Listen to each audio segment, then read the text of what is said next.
Dear learners, आज हम लोग क्लास 9 का poem the rain on the roof आज हम लोग पढ़ेंगे। उसमें पोएट की जो मेमोरीज हैं उस मेमोरीज को उन्होंने डिस्क्राइब किया है। बारिश के दिन का वो याद किया है जो पहले उनके साथ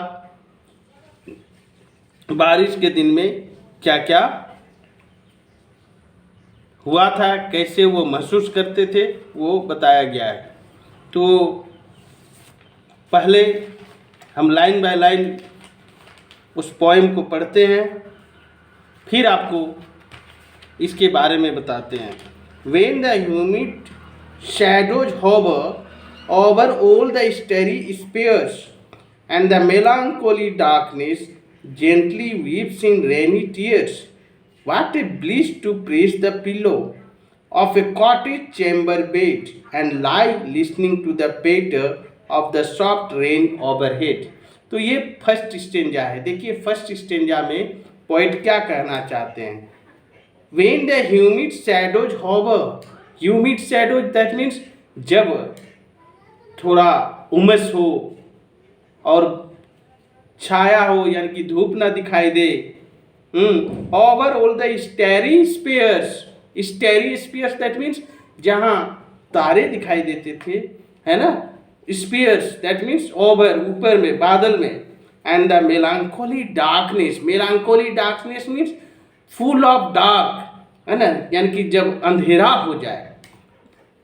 ठीक है, बारिश आने से पहले जब बादल छा जाता है तो अंधेरा होता है।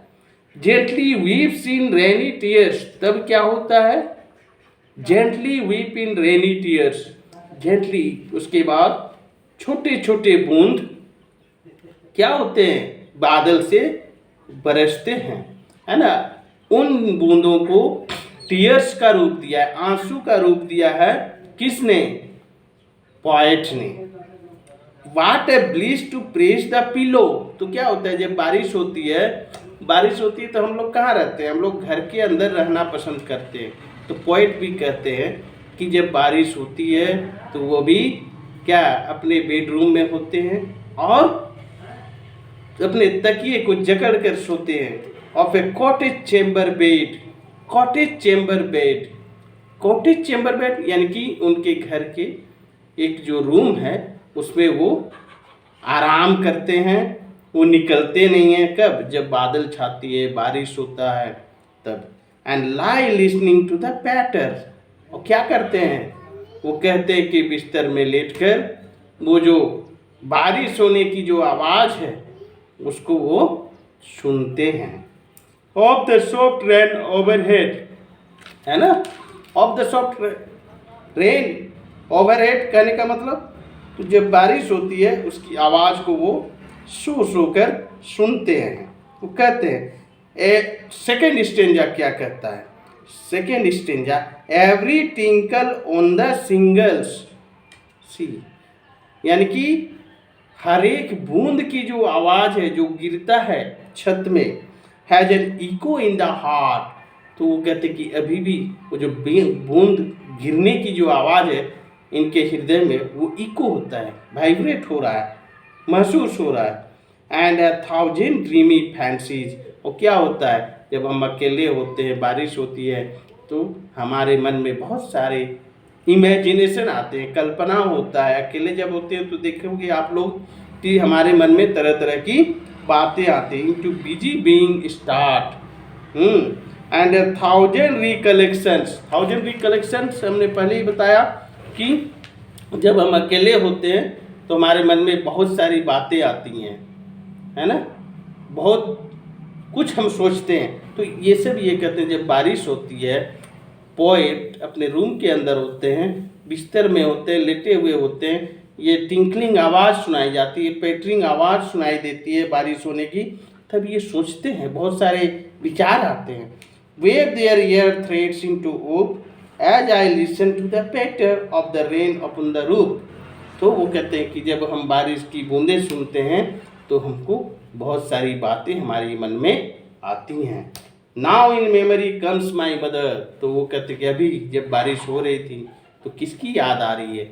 उनकी माँ की, जो अब इस दुनिया में नहीं है। As she used in years ago, that means उनकी माँ जब थी तो क्या कैसा बिहेव करती थी वो उनको याद आ रहा है। To regard the darling dreamers, to regard the darling dreamers कहने का मतलब जो लोग सपने देखते हैं, जो लोग सोचते हैं, उनके रिगार्ड में वो कहते हैं here she left them till the dawn. तो अब क्या है, अब वो इस दुनिया में नहीं है, केवल क्या है, उनकी यादें हैं।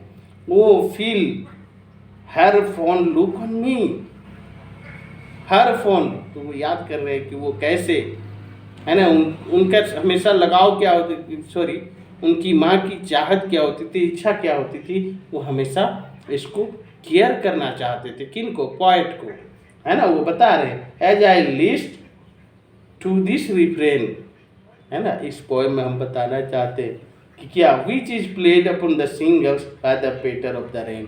तो जब जब बारिश होती है, वो अकेले होते हैं, उनको अपनी माँ का याद आता है, ये पोएट कह रहे हैं, है ना। तो उनके जो रिमेम्बरेंस है, वो अकेले होते हैं, बारिश के मौसम में उनको याद आता है, पुरानी बातें वो बता रहे हैं। और ऐसे सबके साथ होता है, जब अकेले होते हैं तो थाउजेंड्स ऑफ थॉट, बहुत सारे विचार मन में आता है ना। अब आपको बता दें कि लिटरेरी टर्म्स क्या क्या यूज हुआ है। लिटरेरी टर्म्स स्टेंजा 1 में एलिट्रेशन का यूज हुआ। एलिट्रेशन क्या होता है? एलिट्रेशन सेम कॉन्सोनेंट का दो या दो से अधिक वर्ड में यूज हुआ हो तो वो एलिट्रेशन होता है। जैसे ह्यूमिड हॉबर, ह्यूमिड हॉबर में देखिए एच दोनों ही वर्ड में है। स्टेरी स्पेयर, स्टेरी स्पेयर में एस दो वर्ड में है। Press pillow, PP, lie listening, L. Onomatopoeia sounding words, यहाँ हम लोग साउंडिंग वर्ड्स क्या पाए हैं? पैटर, है ना। पैटर जो है साउंडिंग वर्ड है, ठीक है। और रेन को पर्सनिफाई भी किया गया है यहाँ, है ना। उसको लिविंग बीइंग जैसा पर्सन, देखो यहाँ डार्कनेस को पर्सनिफाई किया गया है। इस तरह से हम लोग स्टेंजा 2 में भी देखेंगे, उसमें भी एलिट्रेशन है। जैसे busy being, dear thread, rain roof, है ना, ये सब में एलिट्रेशन है।